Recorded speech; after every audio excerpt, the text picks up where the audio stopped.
Welcome back. Squad analysis series के एक और वीडियो में आप सभी का स्वागत है। पहले हमने चेन्नई मतलब कि RCB, then Mumbai Indians, then Chennai Super Kings, इन तीनों टीमों की स्क्वाड एनालिसिस करने के बाद हम अब आए हैं डिफेंडिंग चैंपियन केकेआर पे। हाँ, ये हमारी चौथी वीडियो होने वाली है और हम केकेआर की बात करेंगे। क्या केकेआर 2025 आईपीएल के लिए है तैयार? जिस तरह ये फाइनल जीते, क्या उस तरह इन्होंने टीम बनाई है? चैंपियंस वाली टीम फिर से बनाई है क्या? क्या सबसे बड़ा सवाल, क्या 2025 में क्वालिफाई करेगी? आईपीएल की ट्रॉफी फिर से उठाएगी? बैक टू बैक ट्रॉफी उठाएगी? ये आपसे सवाल है। अपना ओपिनियन कमेंट सेक्शन में बताइएगा। और अगर अभी तक आपने आरसीबी, मुंबई इंडियंस और चेन्नई सुपर किंग्स की स्क्वाड एनालिसिस की वीडियो नहीं देखी है तो इसी चैनल पे वीडियो अपलोड है, आप वहाँ से भी जाके देख सकते हो। और हालांकि मैं डिस्क्रिप्शन में भी लिंक लगा दूंगा, वहाँ से भी आप वीडियो देख सकते हो। तो स्टार्टिंग करेंगे केकेआर की स्क्वाड एनालिसिस की। उससे पहले कहते हैं भाई, अगर आपने वीडियो पसंद आई तो वीडियो को लाइक करके चैनल को सब्सक्राइब कर लेना भाई, और बेल आइकन को तो जरूर प्रेस कर लेना ही है। बात करेंगे केकेआर की, तो इनकी मतलब कि रिटेंशन लिस्ट की देखी जाए तो रिटेंशन लिस्ट में एक तरफ भाई काफ़ी बड़े बड़े नाम थे, जिस तरफ रिंकू सिंह, वेंकटेश अय्यर, सुनील नारायण, आंद्रे रसल, हर्षित राणा, रमनदीप सिंह, इन 5 प्लेयरों को रिटेन किया।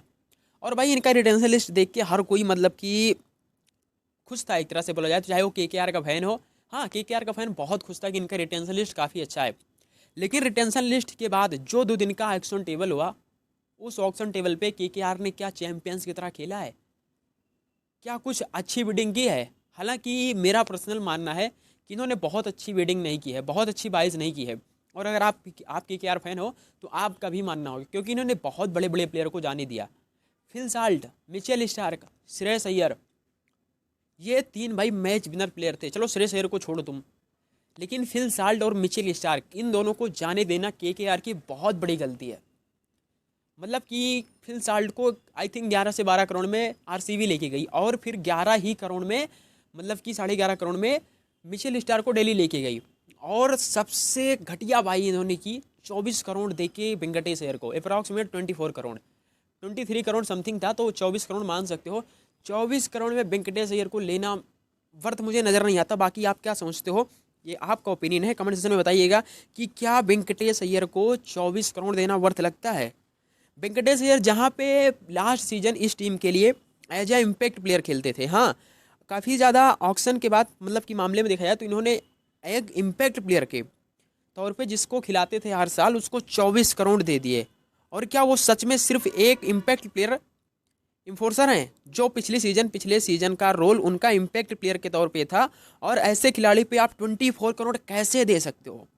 सबसे बड़ा सवाल है कि 24 करोड़ कैसे? हम इनको मल्टीपल रोल्स में इस बार देख सकते हैं। हाँ, वेंकटेश अय्यर को इस बार मल्टीपल रोल्स में देखा जा सकता है। अगर ये बात है तो बिल्कुल ठीक है, चलो कहते हैं कि मल्टीपल रोल्स में अगर देखते हो तब ठीक है। एज अ कैप्टन अगर देख रहे हो वेंकटेश अय्यर को, तब शायद हो सकता है 24 करोड़, लेकिन फिर भी बहुत ज़्यादा यार। 17-18 करोड़ का प्लेयर था, बहुत ज़्यादा 18 करोड़ का था। ऑलराउंडर है, बेशक वो मैच विनर प्लेयर है वेंकटेश अय्यर, जब चलेगा आपको मैच जिताएगा। एक हाफ सेंचुरी भी आई थी सीएसके के अगेंस्ट, जो मैच इसने निकाल के लाया था। तो उसके बेस पे देखा जाए तो ठीक ठाक है। बॉलिंग भी पार्ट टाइम बॉलिंग करता है, लेकिन मुझे लगता नहीं है कि बॉलिंग की नीड पड़ेगी, केकेआर के पास काफ़ी ज़्यादा प्लेयर हैं। लेकिन अगर ये 24 करोड़ में आप वेंकटेश को ना लेके, यही 24 करोड़ में आप फिल साल्ट और उसके बाद मिचेल स्टार के बीच जाते, तो शायद आपकी और बेटर टीम बन सकती थी, और बेटर आपसे निकल के आ सकता था। फिर से गारंटी के साथ कह सकता था 80-90% आपके चांसेस थे कि आप क्वालिफाई करो और फाइनल तक पहुंचो। ट्रॉफी उठाओगे या नहीं उठाओगे ये तो नहीं पता, लेकिन ट्रॉफी मतलब कि फाइनल तक पहुंचते ज़रूर। लेकिन आपने 24 करोड़ वेंकटेश अय्यर के लिए, श्रेयस अय्यर, हालांकि वो बहुत ज़्यादा एक्सपेंसिव प्लेयर हो गया, आईपीएल का सेकंड मोस्ट एक्सपेंसिव प्लेयर हो गए 26 करोड़ में, लेकिन आप फिल साल्ट और मतलब कि मिचेल स्टार के पीछे जा सकते थे। हालांकि ये जो भी हुआ देखेंगे इनकी स्क्वाड में। हाँ, इनकी स्क्वाड की बात करेंगे केकेआर की तरफ से, तो इनके स्क्वाड में बैटर की बात करेंगे तो आपको इनकी बैटिंग लिस्ट में आपको देखने को मिलेंगे मतलब कि 4 बैटर, 5। हाँ, उस बैटिंग लिस्ट में सबसे पहले रिंकू सिंह, जिनको रिटेन किया था, फिर अजिंक्य रहाणे, मनीष पांडे और अंगक्रिस रघुवंशी। ओवरऑल देखा जाए तो इनके पास 4 प्रॉपर बैटर हैं जो सिर्फ बैटिंग करेंगे। और अजिंक्य रहाणे पे नज़र रखना, क्योंकि अजिंक्य रहाणे सीएसके में गए थे तो अजिंक्य रहाणे 2.0 बने थे। लेकिन क्या केकेआर में अजिंक्य रहाणे 3.0 बनेंगे? क्योंकि ये भाई अभी तक जब भी जाना जाता था अजिंक्य रहाणे, टेस्ट के लिए प्लेयर जाना जाता था, T20 के लिए बहुत कम जाने जाते थे। लेकिन जैसे ही सीएसके में एंट्री हुई, काफ़ी तगड़ी इनिंग खेली। 2023 में तो बहुत खतरनाक इनिंग खेली और 2024 में बहुत अच्छा नहीं गया। इनकी मतलब कि कुछ प्रॉब्लम थी, उसके लिए काफ़ी ज़्यादा अच्छा नहीं गया। लेकिन देखते हैं क्या अजिंक्य रहाणे के केकेआर में आके अजिंक्य रहाणे 3.0 बनेंगे। इनके बैटर के बाद इनके विकेट कीपिंग में बात करेंगे तो क्विंटन डिकॉक, रहमानुल्लाह गुरबाज और फिर आपको देखने को मिलेंगे लिबनेथ सिसोदिया। ये तीन तीन विकेट कीपर देखने को मिलेंगे। सिसोदिया को खिलाएंगे नहीं, एक भी मौका नहीं मिलेगा, चांसेस यही है। और फिर गुरबाज और क्विंटन डिकॉक, इन दोनों में से दोनों नहीं एडजस्ट कर पाएंगे, एक को खिलाएंगे। इंटरेस्टिंग ये होने वाला है गुरबाज और क्विंटन डिकॉक में से किसको खिलाना चाहिए। आप क्या सोचते हो कमेंट सेक्शन में बताइएगा। मेरे अकॉर्डिंग तो गुरबाज ज़्यादा बेटर ऑप्शन होगा, क्योंकि गुरबाज जो कर सकता है इस समय पे वो क्विंटन डिकॉक नहीं कर सकता। वो एज हो चुकी है, हालांकि क्विंटन डिकॉक खतरनाक है बहुत, लेकिन गुरबाज इस समय पे ज़्यादा बेटर है, प्राइम टाइम पे है। ऑलराउंडर लिस्ट की बात करेंगे तो ऑलराउंडर लिस्ट में सबसे बड़ा नाम आता है Sunil Narine, then Andre Russell, then Moeen Ali. Moeen Ali को सीएसके ने रिलीज़ किया, मतलब कि रिटेन नहीं किया, ना ही ऑक्शन टेबल पे लिया। हालांकि वो अब मोइन अली पहले वाला नहीं रहा है, लेकिन केकेआर ने खरीदा है, बहुत ज़्यादा यूज कर पाएंगे या नहीं देखना इंटरेस्टिंग होने वाला है। फिर रोम्बेन पॉवेल, वेस्ट इंडीज़ का खतरनाक पावर है और इसमें वेस्ट इंडीज़ पावर बहुत भरी है। फिर वेंकटेश अय्यर, रमनदीप सिंह, अनुकूल रॉय, मल्टीपल ऑप्शन है इनके पास ऑलराउंडर लिस्ट में। और जितने हैं भाई सब तबाही हैं ऑलराउंडर, चाहे जो भी देखो। वेंकटेश अय्यर ये भी खतरनाक, सुनील नारायण ये भी खतरनाक, पॉवेल ऑल ही खतरनाक। और फिर उसके बाद आपको नजर आएंगे आंद्रे रसल। ऐसे ऐसे ऑलराउंडर हैं जिसमें दो चल जाएंगे तो पूरी टीम सामने वाली खा जाएंगे। बॉलिंग की बात करेंगे तो बॉलिंग में थोड़ा सा आपको पेस अटैक मतलब कि कमी खल सकती है, लेकिन कमी नहीं खलेगी। अगर आप सोच रहे हो कि पेस अटैक में कमी खलेगी तो मेरे अकॉर्डिंग तो कमी नहीं खलेगी, बाकी आपकी ओपिनियन है। बॉलिंग में सबसे पहले स्टार्टिंग करेंगे पेस अटैक से। पेस अटैक से लीड करने वाले हैं एंड्रिक नॉर्किया और हर्षित राणा, में से दोनों में से कोई एक रहेगा। हालांकि पेस अटैक की बात करेंगे, हर्षित राणा, वैभव अरोड़ा, एंड्रिक नॉर्किया, उमरान मलिक की वापसी, मतलब कि इन्होंने बैक किया है, उमरान मलिक को लिया है। और उसके बाद स्पेंसर जॉनसन।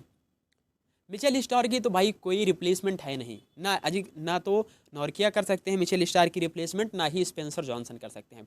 इस चीज़ की तो मानो या ना मानो, लेकिन मेरा पर्सनल ओपिनियन है कि मिचेल स्टार के साथ जाना चाहिए था। वो आपका मैच विनर प्लेयर था। वो आपको जो 24 करोड़ दिए थे मिचेल स्टार को आपने, वो 24 करोड़ आपको फाइनल में इसने वसूल करके दिया था, जब ट्रेविस हेड को और अभिषेक शर्मा को बोल्ड मारा था। वहीं पे आपका 24 करोड़ वसूल हो गया था। और फिर बॉलिंग अटैक में स्पिन की तरफ से बढ़ेंगे तो स्पिन में आपको देखने को मिलेंगे वरुण चक्रवर्ती और फिर आपको मयंक मार्कंडे। इस टीम ने काफ़ी अच्छी खेली है यार, मतलब कि बहुत ओवरऑल इनका देखा जाए तो एक बैलेंस स्क्वाड नज़र आ रही है। हाँ, हालांकि सबसे बड़ा सवाल जानते हो क्या है इस टीम में? सबसे बड़ा सवाल ये है कि इनकी टीम में ना इंडियंस जितने भी हैं उतने ही लगभग ओवरसीज प्लेयर हैं। इंडियन की बात करेंगे इस टीम में तो ओवरऑल इनका 21 प्लेयरों का स्क्वाड है, जिसमें से 13 प्लेयर इंडियन हैं, बाकी 8 प्लेयर ओवरसीज हो जाते हैं। तो ओवरसीज़ का देखा जाए तो बहुत बहुत बड़ा मतलब कि इनके पास अटैक है ओवरसीज़ का। लेकिन उसमें से सारे ओवरसीज़ तो खेलेंगे नहीं, 4 ही ओवरसीज़ का यूज करेंगे। इंटरेस्टिंग होने वाला है मैनेज कैसे करते हैं। क्विंटन डिकॉक और फिर गुरबाज में से एक यूज करेंगे। और फिर उसके बाद तुम्हारे 2 प्लेयर तो कन्फर्म है, हाँ, सुनील नारायण और फिर मतलब कि आंद्रे रसल, ये दोनों क्लियर हैं। अब इंटरेस्टिंग जो है वो पेज फंसेगा इनके बॉलिंग में। स्पेंसर जॉनसन और एंड्रिक नॉर्किया में से एक को खिलाओगे आप। हालांकि अगर दोनों सेट हो जाते तो बहुत बढ़िया होता, लेकिन दोनों सेट कर नहीं पाओगे क्योंकि 5 ओवरसीज आपके बस की मतलब कि खिला नहीं सकते। तो इनकी स्क्वाड मैंने आपको डिटेल में बात कर ली। अब बात कर लें इनकी स्ट्रेंथ पे। देखो सबसे बड़ा स्ट्रेंथ की जो बात है ना, मेरे नज़र में इनकी सबसे बड़ी स्ट्रेंथ है बैटिंग। हाँ, बैटिंग में इनका ओपनिंग तो जहाँ तक सबका मानना है, हर कोई मान रहा है कि क्विंटन डिकॉक और सुनील नारायण ओपनिंग करेंगे। लेकिन क्योंकि गुरबाज और सुनील नारायण दोनों को खिला नहीं सकते, और जहाँ पे मेरा पर्सनल मानना है कि गुरबाज और सुनील नारायण को ओपनिंग करनी चाहिए। रीज़न क्या है, डिकॉक और सुनील नारायण दोनों लेफ्टीज हो जाते हैं, और अगर 2 लेफ्टीज हो गए तो सामने ऑफ स्पिनर परेशान कर सकता है। इसीलिए गुरबाज और सुनील नारायण को ओपनिंग करनी चाहिए, क्योंकि गुरबाज राइटी है, सुनील वापसी लेफ्टी है, कॉम्बिनेशन बढ़िया बैठेगा। और गुरबाज काफ़ी अच्छा कर भी रहे हैं। लेकिन हालांकि गुरबाज सब में चलेंगे नहीं, गारंटी है 10 मैच में से 10-12 मैच में से 4 ही 5-6 मैच में मैक्सिमम चलेंगे, लेकिन उस मैच को एक तरफा ख़त्म भी करेंगे। बाकी मिडिल ऑर्डर में आपको देखने को मिलेंगे, मिडिल ऑर्डर में अजिंक्य रहाणे, वेंकटेश अय्यर, मनीष पांडे।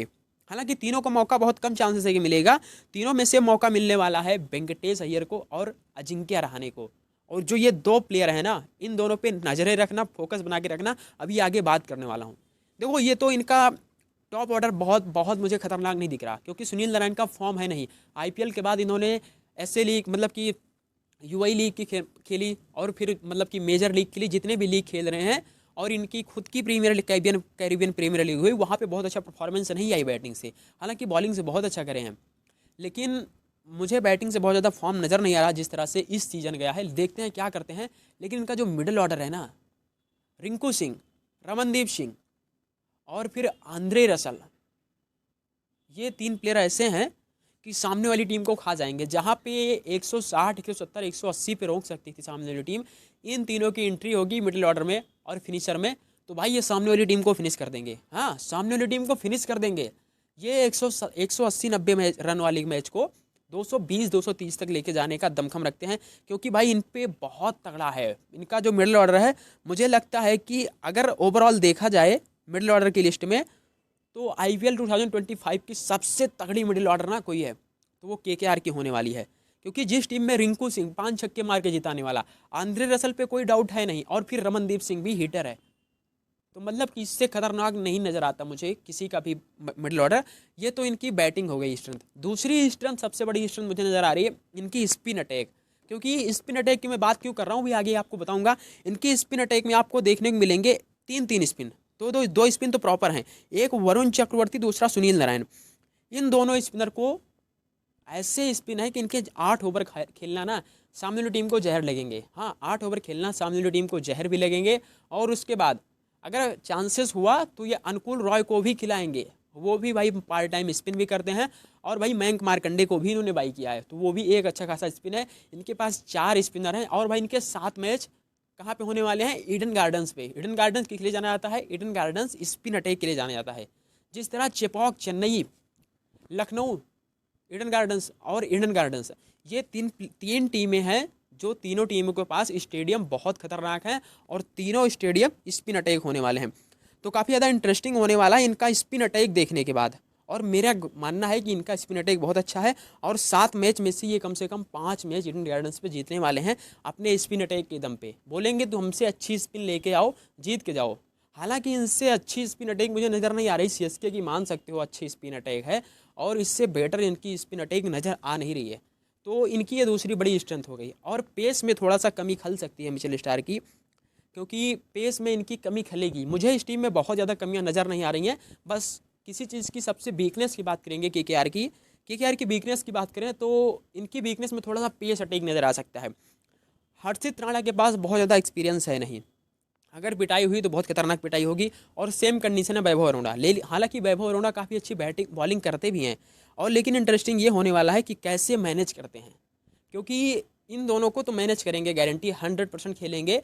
उसके बाद इनका जो वो है मतलब कि मिचेल स्टार का रिप्लेसमेंट है एंड्रिक नॉर्किया और स्पेंसर जॉनसन, इन दोनों में से किसको खिलाएंगे, काफ़ी इंटरेस्टिंग ये होने वाला है, क्योंकि मिचेल स्टार का रिप्लेसमेंट है नहीं इनके पास। एंड्रिक नॉर्किया जहाँ पे 2024 में दिल्ली में थे, बहुत पिटाई हुई थी, हालांकि सारे मैच खेले भी नहीं, इतनी पिटाई हो गई, उसके बाद दिल्ली ने पूरे मैच खिलाए भी नहीं उनको, उनकी जगह पे चमीरा वगैरह को ट्राई किया। हालांकि स्पेंसर जॉनसन इनके लिए काफ़ी अच्छा कर सकते हैं, क्योंकि वो मतलब कि गुजरात में थे और बहुत अच्छा कर रहे थे। ऑस्ट्रेलियन प्लेयर है, मुझे बहुत पसंद है स्पेंसर जॉनसन, और जिस तरह परफॉर्मेंस देते हैं वो गजब का परफॉर्मेंस निकल के आता है स्पेंसर जॉनसन से। देखा जाए तो ये, हालांकि कुछ कह सकते हो 50 to 60% मिचेल स्टार का काम कर सकते हैं, लेकिन 100% नहीं कर सकते। और फिर इनका भाई आंद्रे रसल तो करेंगे ही करेंगे, लेकिन बहुत ज़्यादा वीकनेस नहीं है, लेकिन ठीक ठाक है। अब सबसे बड़ा पेज फंसता है इनका कैप्टन कौन होगा। क्या सोचते हो, कैप्टनसी कौन करेगा? अगर आपने वेंकटेश अय्यर पे 24 करोड़ लगाए हैं तो कैप्टनसी सोच के लगाया होगा। 70-80% है कि चांसेस की वेंकटेश अय्यर ही करेंगे कैप्टनसी, लेकिन भाई बहुत बड़ा रोल आ रहा है कि लाइकली टू अजिंक्य रहाणे हो सकते हैं कैप्टन। अगर अजिंक्य रहाणे कैप्टनसी करते हैं तो इंटरेस्टिंग होगा। इनके पास सबसे बड़ा प्रॉब्लम है लीडर नहीं है कोई, और लीडर नहीं होगा तो टीम को मैनेज करना बड़ा डिफिकल्ट होने वाला है। इंटरेस्टिंग ये होने वाला है, देखने वाला है कि कैसे ये मैनेज करते हैं अपनी कैप्टनसी वाइस कैप्टनसी को मेनली बात करेंगे। हमारी जहाँ तक मानना है कि अजिंक्य रहाणे को कैप्टन बनाओ, क्योंकि रीज़न क्या है, इस समय पे सैयद मुश्ताक अली ट्रॉफी चल रही है और बहुत खतरनाक खेल रहा है बंदा, मोर देन 200 से भी स्ट्राइक रेट से खेल रहा है। आज आई थिंक सेमीफाइनल था या फाइनल था, वहाँ पे 98 पे आउट हुआ है और टीम को एक तरफा जिता के आया है। 200+ चेज कर रहा था और 98 पे आउट हुआ है, जिता के आया टीम को। तो अजिंक्य रहाणे जहाँ पे चेन्नई में गए 2.0 बने, अजिंक्य रहाणे 2.0, यहाँ पे उम्मीद है कि अजिंक्य रहाणे केकेआर में अजिंक्य रहाणे 3.0 बनेंगे। इन सबको कंक्लूजन देखने के बाद हम ये भी बात करने वाले हैं कि मतलब कि इनकी स्क्वाड की देख ली हमने, अब बात करने वाले हैं इनकी प्लेइंग 11 क्या होने वाली है। प्लेइंग 11 में बात करेंगे, इस स्ट्रॉन्गेस्ट प्लेइंग 11 की बात करेंगे केकेआर की तरफ से। तो केकेआर की तरफ से ओपनिंग में हमें लगता है जहाँ पे कि रहमानुल्लाह गुरबाज और सुनील नारायण, यही दोनों ओपनर होने वाले हैं। हाँ, गुरबाज और सुनील नारायण ओपनिंग करेंगे। और उसके बाद 3 नंबर पे अंग क्रिस रघुवंशी, हाँ अंग क्रिस रघुवंशी को ही खिलाएंगे ये 3 नंबर पे, या फिर हो सकता है अजिंक्य रहाणे, दोनों में से एक ही खेलेगा, दोनों का खेलना चांसेस बहुत कम है। अंग क्रिस रघुवंशी, उसके बाद वेंकटेश अय्यर नजर आएंगे 4 नंबर पे वेंकटेश अय्यर, हालांकि वेंकटेश अय्यर को ओपनिंग भी करा सकते हैं। 4 नंबर पे वेंकटेश अय्यर, 5 नंबर पे रिंकू सिंह, 5 नंबर पे रिंकू सिंह, 6 नंबर पे आंद्रे रसल, 7 नंबर पे रमनदीप सिंह, 8 नंबर पे हर्षित राणा। हर्षित राणा हालांकि बैटिंग भी ठीक ठाक कर जाते हैं, बहुत अच्छी बैटिंग करता है लड़का, और इसी बैटिंग के दम पे इंडियन टेस्ट टीम में इस समय पे खेल रहे हैं। हालांकि मुझे पर्सनली नहीं लगता कि खिलाना चाहिए। बाकी 7 नंबर पे हर्षित राणा, 9 नंबर पे मैं स्पेंसर जॉनसन को रखना चाहूँगा।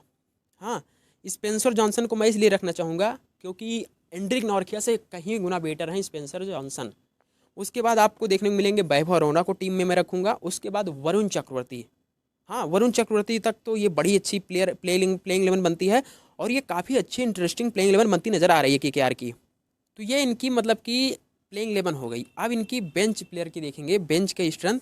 तो बेंच पे आपको देखने को मिलेंगे क्विंटन डिकॉक, मोइन अली, मनीष पांडे, और फिर आपको अंग क्रिस रघुवंशी ही देखने को मिलेंगे। फिर Luvnith Sisodia, Rovman Powell, Umran Malik, Anrich Nortje, Mayank Agarwal, Mayank Markande, और फिर अनुकूल रॉय। बहुत तगड़ी भाई स्ट्रेंथ नज़र आ रही बेंच की भी। तो ओवरऑल देखा जाए तो ये टीम बहुत बैलेंस टीम नज़र आ रही है। रेटिंग की बात करेंगे तो मुझे ये रेटिंग देखने के में मुझे 9 की रेटिंग एग्जैक्ट देने को मन है।